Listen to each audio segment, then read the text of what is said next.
You've behaved badly. That's why you're here.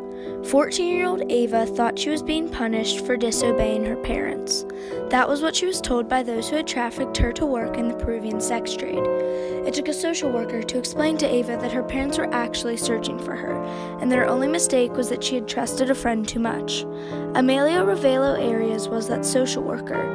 She has worked for Caritas, a partner of Catholic Relief Services, in Madre de Dios, Peru, for 10 years. Madre de Dios, located in southeastern Peru, is part of the Peruvian Amazon. It's also one of the regions most affected by human trafficking in Peru.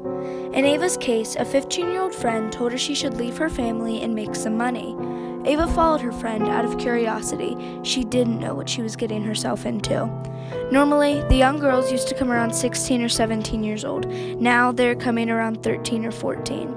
They've been taken from their home with lies. Those lies come in many forms. Some girls read and then act on fake advertisements for restaurant workers or nannies.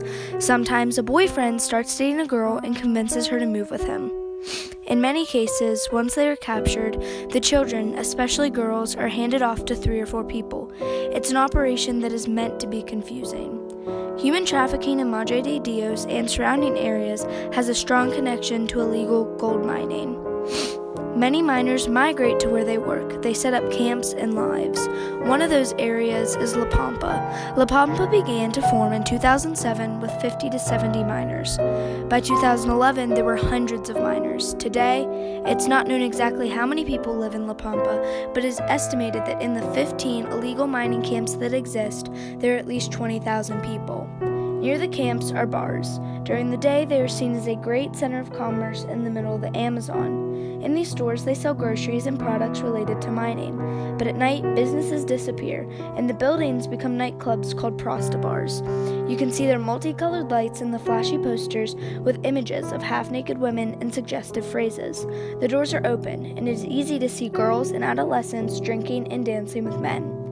Madre de Dios is truly a place where the issue of trafficking is a very serious problem. Women are pulled from their place of origin, from their communities. They bring them to Madre de Dios to make them work in a forced way in those bars and those brothels. The bulk of that population is underage women. They are girls. The scene is repeated night after night, and for cars that pass in front of La Pampa, the common thing becomes invisible. According to the Trafficking in Persons report, released by the U.S. State Department, women and girls exploited in sex trafficking near mining communities are often indebted due to the cost of transportation. They are unable to leave because of the remoteness of the camps and the demand for commercial sex by minors in these communities. Human trafficking is modern-day slavery. With 21 million victims worldwide, there are more slaves today than at any time in history. Our Catholic faith calls on us to defend life and human dignity, to fight conditions that lead to the enslavement of human beings. As consumers, all of us can educate ourselves about what we are buying and the circumstances surrounding the productions of our items. The CRS Ethical Trade Shopping Guide is a good place to start. CRS partners with Reflective Images Jewelry, the only U.S. company offering ethically traded gold. Reflective Images Jewelry sources much of ITSD gold from a mine in Peru.